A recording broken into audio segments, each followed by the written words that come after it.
မင်္ဂလာပါခင်ဗျာဒီ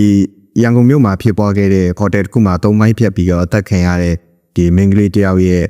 သတင်းကခုရက်ပိုင်းမှာခေတ်စားလို့နေပါတယ်ကျွန်တော်ရဲ့ channel ကနေပြီးတော့လည်းဒီသတင်းလေးရဲ့နောက်ဆုံး update ရတဲ့သတင်းလေးကိုကျွန်တော်ပြောပြချင်ပါတယ်အခုဆိုရင်၃မိုင်းဖြတ်ပြီးတော့အသက်ခံလိုက်ရတဲ့အမှုရဲ့တရားခံတွေကိုမိပါပြီကျွန်တော်တို့ထင်ထားတာတော့ဟိုတယ်တစ်ခုမှာဒီနေရာထဲပဲတဲကြတယ်သမီးစားလားပါလားညာလားပေါ့နော်သူတို့တဲကြရပေါ့နော်တဲပြီးတော့သူတို့ချင်းသမီးသားကိစ္စနဲ့အဆင်ပြေတာတွေတဝင်းတူတာတွေဘာတွေကြောင့်တက်တယ်ဖြတ်တယ်လို့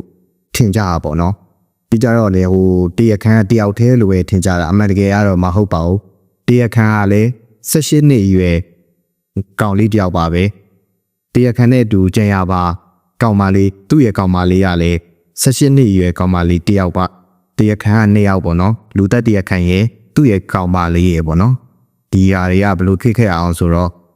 ဒီကျွန်တော်နေပါဖတ်ပြမယ်နော်ရန်ကုန်တိုင်းဒေသကြီးပပဲတန်းမြို့နယ်အမှတ်17ရပ်ကွက်ရှိဒီ Beautyland Hotel 9လွာခန်းနံပါတ်902မှာ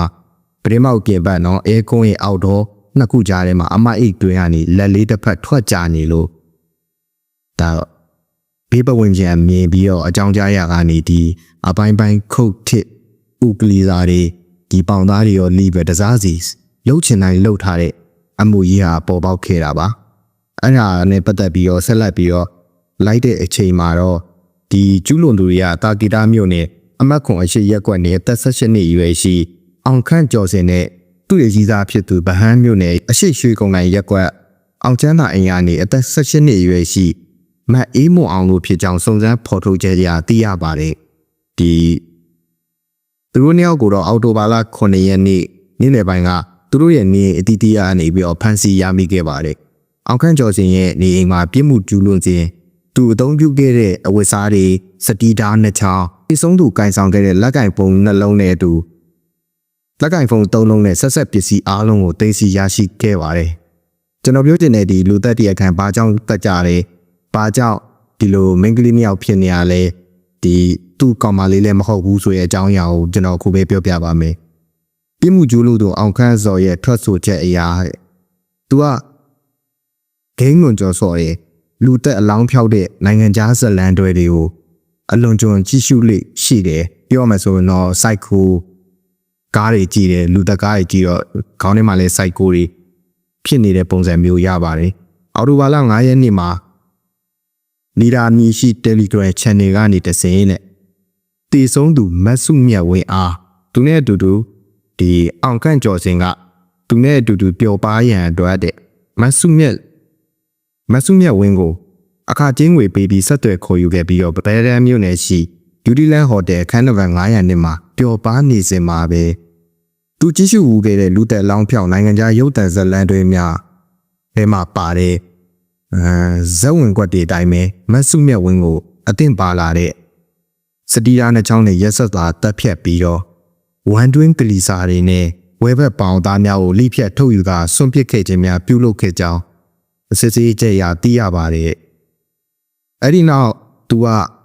မတ်စုမြတ်ဝင်းကိုတက်ပြီးတဲ့နောက်မှာသူ့ရဲ့ကြီးသားဖြစ်သူကိုဖုံးဆက်ပြီးတော့ဟိုတယ်ကိုခေါ်ခဲ့တယ်သူတို့တင်းနေတဲ့ဟိုတယ်ကိုခေါ်ခဲ့